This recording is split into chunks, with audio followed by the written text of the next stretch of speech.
第12届的劳动金像奖，高雄市是摕到3项大奖，摕到首奖的纪录片《家里的山顶唱歌》，是咧讲1960年代原住民大量投入国有林班地劳动的故事。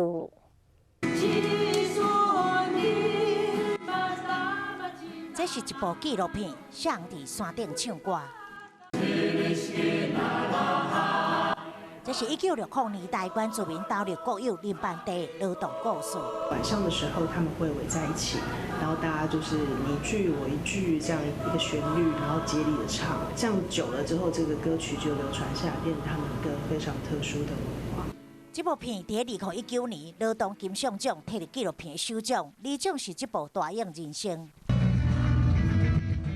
都要用镜头记录两位到高雄音乐人伫生活甲创作理想的奋斗，是第一部用音乐人为题材劳动纪录片。两部片拢是高雄出品，也有底片组的3奖临时工嘛来自高雄。不行，等一下。但他们本身就是临时工，所以是有一点戏中戏，然后在整个剧情中有一个反转的这样一个故事。用影像为高雄写一季，透过无同的故事，累积高雄的历史。这劳工较侪白领城市，导演记录的劳动者得到肯定，因为日常变幻中创造出生命意义。